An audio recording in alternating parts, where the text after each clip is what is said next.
بسم اللہ الرحمن الرحیم۔ السلام علیکم ورحمۃ اللہ وبرکاتہ۔ حافظ ابوبکر تبسم آپ کی خدمت میں حاضر ہے۔ آج کے پہلے پوڈ کاسٹ میں میرے ساتھ ایک ایسی شخصیت موجود ہے جو ایک شخصیت نہیں بلکہ ایک پورا جہان ہے۔ اگر میں یہ کہوں کہ وہ ٹرینڈ فالوور نہیں بلکہ ٹرینڈ میکر ہے۔ ان سے پہلے ان کے خاندان میں ایک بھی حافظ قرآن نہیں تھا، اور ان کے بعد الحمدللہ 23 حفاظ کرام ان کے خاندان میں موجود ہیں۔ میرا فخر ہے، میری جان ہے، میرے مربی ہیں، رہنما ہیں، اور میری خوش قسمتی ہے کہ میں پہلے پوڈ کاسٹ میں اپنے والد گرامی قبلہ ڈاکٹر حافظ محمد شفیق تبسم شاذلی زیدہ مجدو ان کے ساتھ موجود ہوں۔ ان کے ساتھ گفتگو کریں گے، ان کی زندگی کا سفر جانیں گے، جو یقیناً میرے لیے بھی اور آپ کے لیے بھی برابر مشعل راہ ہے۔ ڈاکٹر صاحب، آپ کا بہت شکریہ، آپ نے قیمتی وقت نکالا۔ سب سے پہلے اپنے تعلیمی سفر کے بارے میں بتائیے۔ تعلیمی سفر کا آغاز کہاں سے ہوا؟ کہاں تک آپ نے تعلیم کس جگہ پہ حاصل؟ بہت خوشی کی بات ہے کہ آپ نے اس پروگرام کا آغاز کیا۔ بہت شکریہ۔ اللہ تعالیٰ آپ کو اس کی جزا دے۔ آمین۔ جہاں تک میرے تعلیمی سفر کا تعلق ہے، یہ تو ایک بڑی لمبی داستان ہے، اس کے لیے تو بہت زیادہ وقت چاہیے۔ جی۔ البتہ میں مختصر طور پر یہ بتا دیتا ہوں کہ میں ایک ایسے گاؤں میں پیدا ہوا جہاں کوئی مدرسہ نہیں، اچھا۔ اور دوسری بات یہ کہ ایک پرائمری اسکول تھا، اور وہ بھی کوئی اتنا تعلیمی میدان میں کوئی آگے نہیں۔ جی، میرا خیال ہے اس وقت پرائیویٹ اور گورنمنٹ کا یہ فرق تھا ہی نہیں۔ ہم نے نہیں اس وقت دیکھا تھا کہ کوئی مطلب یہ کہ پرائیویٹ اسکول ہوں گے۔ گورنمنٹ اسکول میں پڑھا۔ گورنمنٹ اسکول ہی تھا، اور وہ گاؤں کے ہی ہیڈ ماسٹر تھے۔ مجھے ان کا نام اب تک یاد ہے کہ ان کا نام تھا چودھری نذیر احمد، ماشاء اللہ۔ اور گجر فیملی سے ان کا تعلق تھا، صحیح۔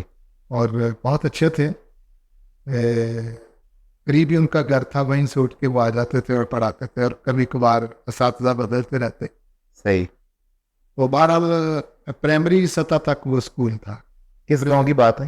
یہ ضلع سیالکوٹ، تحصیل پسروی، اور ان کا ایک مشہور، اب تو بہت بڑا وہ مطلب یہ کہ مرکز ہے تجارتی، بڈیانہ۔ بڈیانہ سے پانی گرائی کی طرف جاتے ہوئے رستے میں ایک گاؤں آتا ہے ڈلم، اس کے ساتھ ہی ایک دوسرا گاؤں تھا ٹاؤن۔ ٹھیک۔ جو ڈلم ہے یہ ہمارا گاؤں۔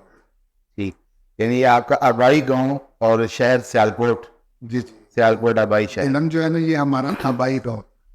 ٹھیک۔ میں نے اپنے پردادا جی کو وہاں دیکھا ہے، کئی سال دیکھا ہے، ماشاء اللہ۔ اور اپنی پردادی جی کو بھی دیکھا ہے۔ ماشاء اللہ۔ صحیح، اس کا مطلب ہے انہوں نے طویل عمر پائی۔ طویل عمر پائی ہے، ماشاء اللہ۔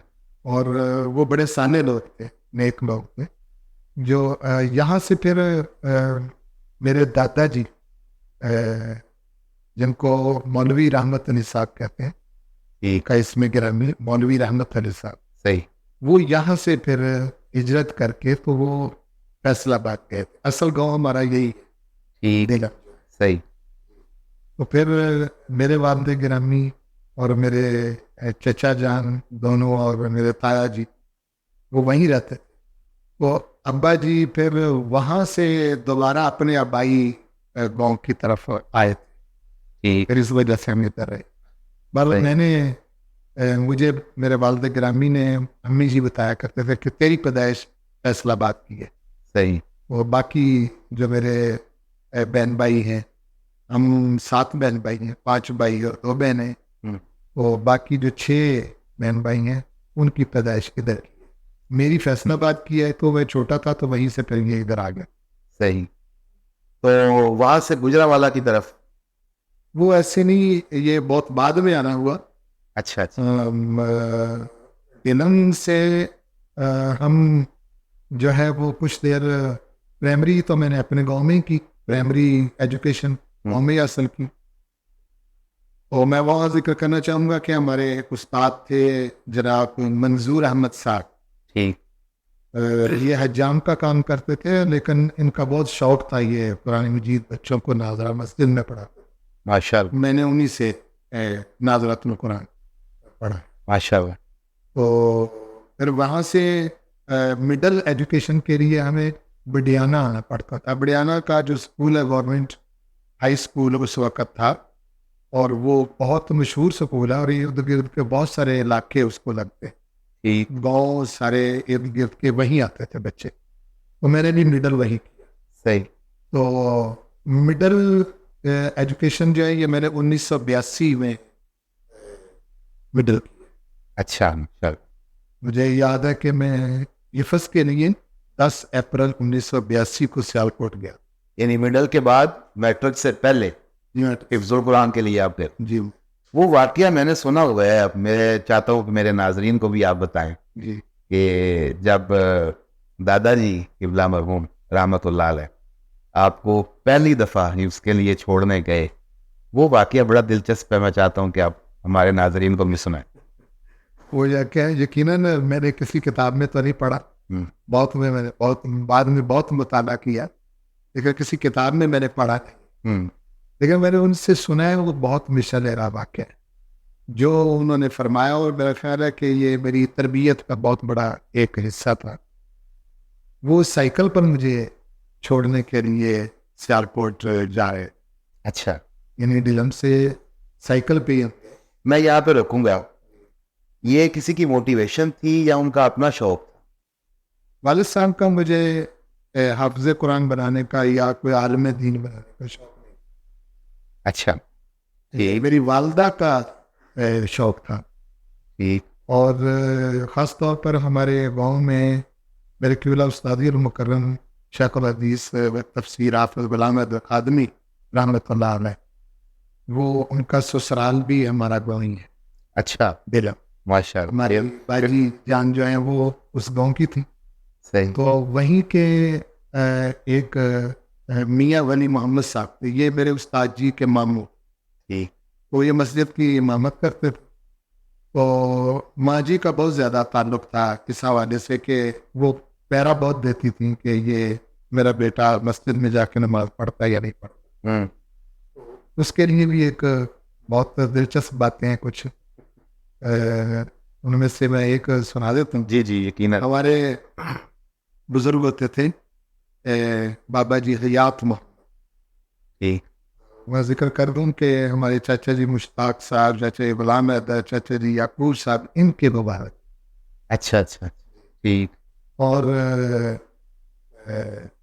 والد نہیں تھے، ان کے وہ چچا تھے. ٹھیک. ان کے وہ چچا تھے. صحیح. تو وہ بڑے پکے نماز. امی جی ان سے رابطہ رکھتی تھی کہ میرا بیٹا جب نماز میں نظر نہ آئے تو مجھے آ کے بتائیں. بابا جی ایسے نفیس انسان تھے کہ انہوں نے نماز سے سلام پھیرتے ہی تمام صفوں پر نظر دوڑانے. اگر میں نظر نہیں آیا تو انہوں نے مسجد سے اپنے گھر جانے کی بجائے سیدھا ہمارے گھر. اللہ. تو امی جی کو بتانا کہ آج میں نے شفیق کو مسجد میں نہیں دیکھا. ماں جی کا کردار یہ ہوتا تھا کہ جب ہم نے آنا تو انہوں نے پوچھنا، تو وہ ہمیں پتہ تو چل گیا ہوتا تھا کہ ہماری رپورٹ پہنچ گئی ہے. اگر ماں جی کہتی تھی کہ آج تمہاری روٹی بند ہے، آج تم کھانا نہیں کھاؤ گے. اللہ. اور ماں جی کا یہ جملے بہت اچھے تھے، اور میں انہی کی زبان میں پنجابی میں کم تو زیادہ بولتا تھا. ماں جی کہتے تھے کہ جڑا خودی نماز نہیں پڑھتا، جڑا اللہ دی نماز نہیں پڑھتا وہ خدا رزق کھاندا حق نہیں رکھ. اللہ. واہ واہ.